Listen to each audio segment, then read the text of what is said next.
So, hello students.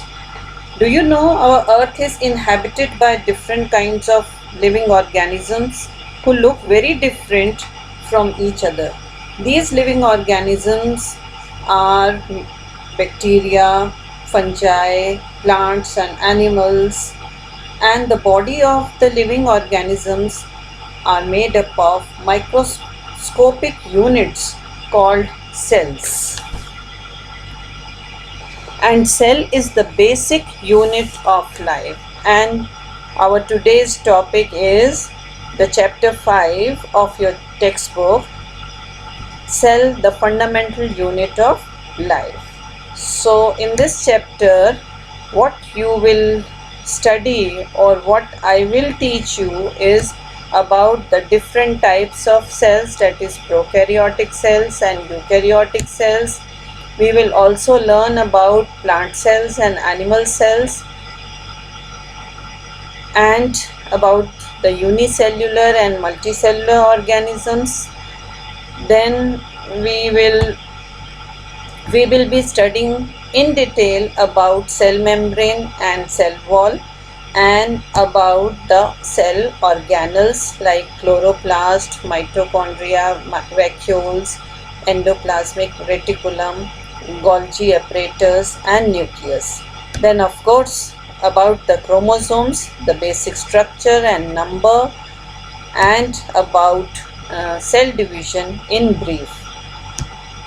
So, let's start with the discovery of cell. Dear students, the cell was discovered by Robert Hooke in 1665.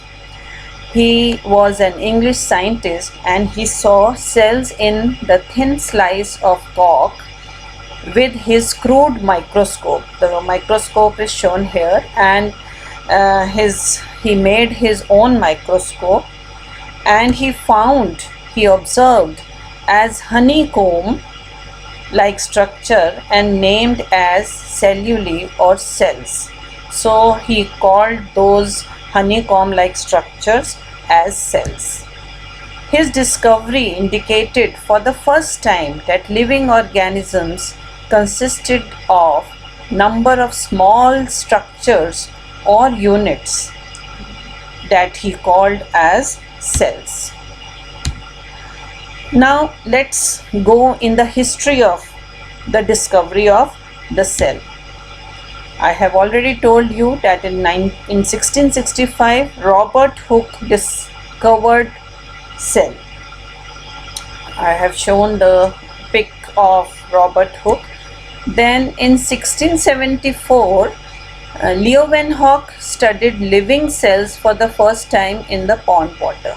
He is actually known as father of microbiology, and he discovered protozoa. In 1831, Robert Brown discovered and named nucleus of the cell. In 1838 or 39, Schleiden and Schwann formulated cell theory, and they stated in their cell theory that all the plants and animals are composed of cells, and cell is the basic unit of life. In 1855, Rudolf Virchow stated omnis cellula e cellula, which means that he suggested that all the cells arise from pre-existing cells. Actually, Virchow modified the cell theory given by Schwann and Schleiden. So we must express our heartfelt thanks to these scientists for giving us such minute knowledge of such minute structure that is called cell.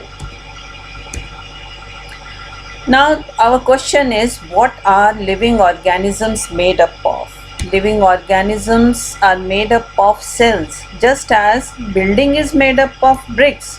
The body of all the living organisms is made up of cells. And based on the cellular organization, Some organisms are made up of single cells, so we call them unicellular organisms. For example, Chlamydomonas, amoeba, paramecium, and the organisms which are made up of more than a cell are called multicellular organisms, like other plants and animals. And irrespective of unicellular or multicellular organism, the cells perform similar basic functions for their survival. Now, how to see these cells? What are the gadgets to study these cells? Children, the cells are too small to be seen by naked eyes, so they are studied with the help of microscopes. Actually, microscopes are high resolution instruments that are used for observing fine details of very small objects. Two common types of microscopes are light or compound microscope, which are available in our labs also, school labs also, and their magnification range is from 100 to 1500. And second one is electron microscope,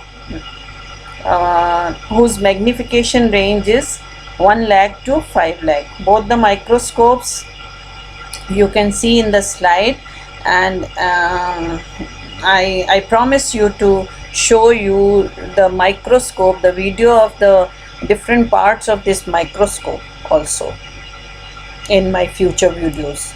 So now we have come to know that all the living organisms, they are made up of cells. Now, what are the different shapes of the cell, or what is the size of the cell? Shape and size of the cells vary, but all of these are ultimately determined by specific function. Means although the shape and size of the cells are different, but we come to know about them with their specific function. Some cells can change their shapes, like amoeba. Amoeba is a full organism. It is a unicellular organism and it has no definite shape. And WBC, white blood cells. White blood cells, they can also change their shape, but plants and animals, they have almost fixed shapes. And about the cell, about the size of the cell, we must know that the smallest cell is mycoplasma, and the largest cell is the egg of an ostrich, and the longest animal cell is nerve cell. Okay, now we have often heard that we always say that cell is the basic unit of life. Yes, just as we have just now studied that just as building is made up of bricks, in the same way our body is made up of cells. So cell is naturally the basic unit of life. But the cell is also functional unit of life. How? Because it performs all the functions like intake of food materials, excretion, metabolism, respiration, irritability, etc. And also cells also give us the example of division of labor. Cells usually possesses a number of components called cell organelles, and each organelle perform different functions like clearing waste material, protein synthesis, lipid synthesis. So different organelles carry different functions. So this is also an example of division of labor. Now, what is cell made up of, or what is the structure of cell? Actually, cell is made up of a tiny mass of protoplasm which is surrounded by a membrane, and is capable of performing all functions of life. Protoplasm. What do you mean by protoplasm? And how it is different from cytoplasm? These terms you have studied in class 8th, I think, and you must know the difference between protoplasm and cytoplasm. Protoplasm is the content of the cell, including look into the diagram, including cell membrane, cytoplasm and nucleus. Okay, all these three things together consist of protoplasm, whereas cytoplasm, this is cytoplasm is the jelly like substance surrounding the nucleus within the cell membrane. Okay, the cytoplasm contains the cell organelles like mitochondria, ribosomes, etc. So cell is made up of protoplasm. Protoplasm means cell membrane, cytoplasm and nucleus. Okay. So the typical cell is formed of three parts: plasma membrane, nucleus and cytoplasm. So gradually we will be studying about all these three parts. Let's study plasma membrane first. Plasma membrane is also known as cell membrane, and it is the outermost delicate elastic membranous covering of the cell that separates its contents from the external environment and is known as plasma membrane. One peculiar and important feature of plasma membrane is that it is selectively permeable. Selectively permeable means it allows the entry of certain substances and restrict the entry of others. The substances which are beneficial to the cell, they are allowed to enter the cell, and the substances which are harmful, they are not allowed to get into the cell. This is the meaning of selectively permeable. What is the composition of plasma membrane? It is made up of bilipid layer and protein. Bi means two. So bilipid layer and protein, or we can also say that it is made up of lipoprotein, lipid plus protein. So, and last is the functions of the plasma membrane. Since it is the outermost covering of the cell, so it is a mechanical barrier, and it gives shape to the contents of the cell. Yes, of course, we have studied that it is semi-permeable, and it is helpful in endocytosis in amoeba. So, what is endocytosis? Actually, endocytosis is a process by which amoeba engulfs its food, and it all happens because of the flexibility of cell membrane. The flexibility of cell membrane helps or enables the amoeba to engulf its food and other material from the external environment. This process is known as endocytosis. And other two functions are diffusion and osmosis, which we are going to study in detail in the coming slides. Now, yes, one of the function of cytoplasm is diffusion. What is diffusion? Let's take an example and then we'll study the definition of diffusion.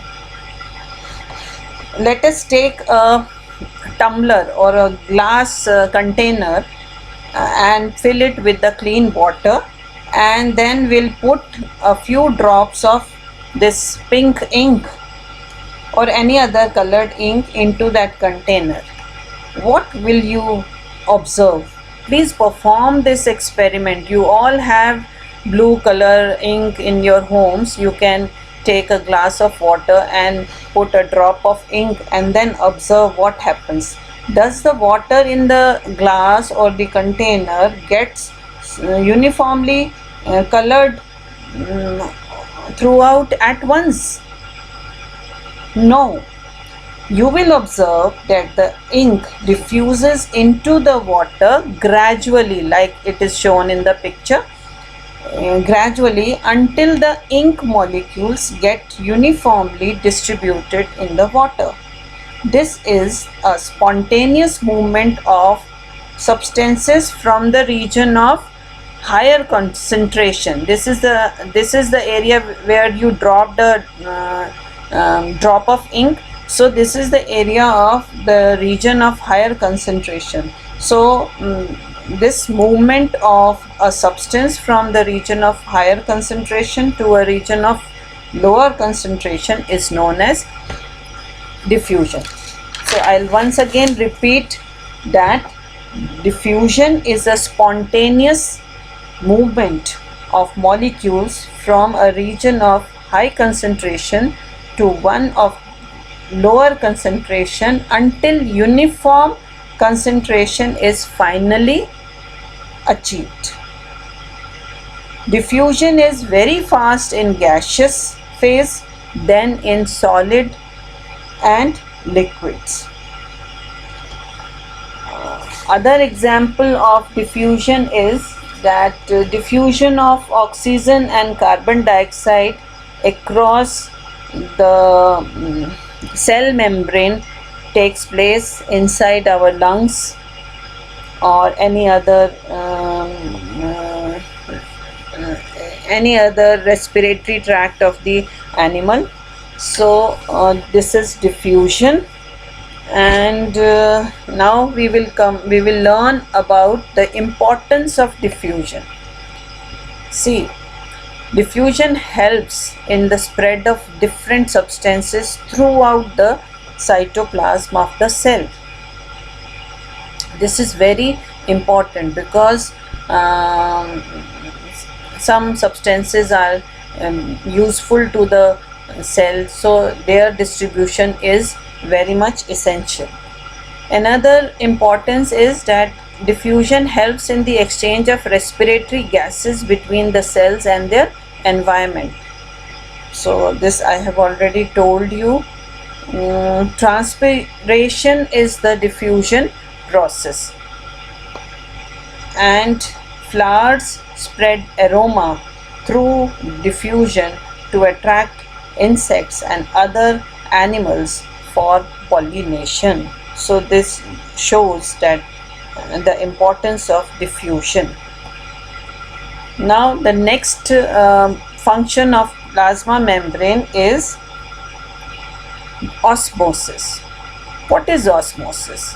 Osmosis is defined as the diffusion of water or solvent across a semi-permeable membrane from a region of higher concentration to the region of lower concentration. How it is different from diffusion? It is different from diffusion like this, that it takes place only in the liquid, whereas diffusion takes place in solid, liquid and gas. And in diffusion there is no need of the semi-permeable membrane, but in osmosis semi-permeable membrane is required. For example, see in this figure, this is water solution and this is sugar solution. So water will the concentration of water is higher here, so water will move from the region of higher concentration to the region of lower concentration. Okay, this is the demonstration of osmosis, and the this is a funnel. We can perform this experiment in the lab. This is funnel, and here a membrane is tied up, and two different types of solutions is there. This is normal water and this is sugar solution. So after some time you will see that you will see that water level of this funnel is water level of this funnel rises. So this shows that water from this region has entered into the funnel. So plasma membrane plasma membrane of the cell functions as semi-permeable membrane, and osmosis takes place. In our daily life we see that we have water filters, like you call it as RO. The full form of RO is reverse osmosis. So the water is filtered in your homes with the help of osmosis also. Osmosis. Now let's study about the types of osmotic solutions. There are osmotic solutions means the solutions which can cause osmosis.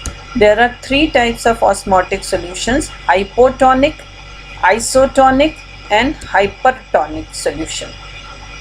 Hypotonic solutions: if the medium surrounding the cell has higher concentration of water, the cell will gain water by osmosis, like it is shown in this figure or in this picture. The cell, the medium surrounding the cell has higher concentration of water, so the water will enter into the cell and cell will swell up, and so this type of solution is known as hypotonic solution. Next is isotonic. Isotonic solutions are those solutions where if the medium surrounding the cell is of exactly the same water concentration as the cell, then there will be no net movement of the water. Means the outside medium and the inside medium, that is inside of the cell, both the concentrations are of equal same level, then there will be no movement of water. It will remain like this. And the third condition is hypertonic. If the medium surrounding the cell has lower concentration of water, the cell will lose water by osmosis. Means the water will come out of the cell, and the cell wall of this cell will shrink, and this condition is known as plasmolysis, and the plant cell gets plasmolysed, means its cytoplasm shrinks. Sometimes when you don't water plants, then what happens, there the plasmolysis conditions takes place and the cytoplasm shrinks, and when you pour water or give water to the plants, the conditions become normal. And types of osmosis. There are two types of osmosis: endosmosis and exosmosis. Endosmosis means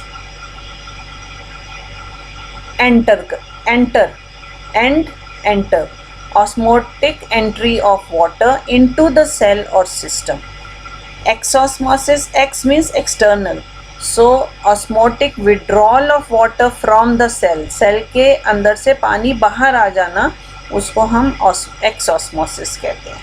So let's study this condition with the help of a very common activity which you can also do it in your home, is that take few pieces of raisins. किशमिश होती है ना घर में, and uh, put them in pure water and leave them for some time. After then, observe it. What will you observe? That raisins get swollen. You see, like, first of all, the condition of raisins were like this, but when you put it into the water, they are swollen. Means the water has entered into the raisin. When the water enters into the raisin, means endosmosis has taken place. See, when we place the cell in lower concentration, the water enters into the cell by endosmosis. So endosmosis has taken place here, and if we keep these swollen raisins into the high concentrated solution of sugar or salt for some time and observe it, then you will find that after some time you will find that water has come out of these raisins, and again these raisins are shrunk.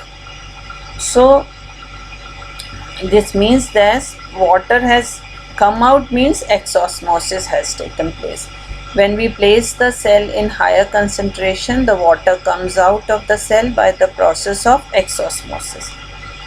Other examples of osmosis is that unicellular freshwater organisms and most plant cells tend to gain water through the osmosis.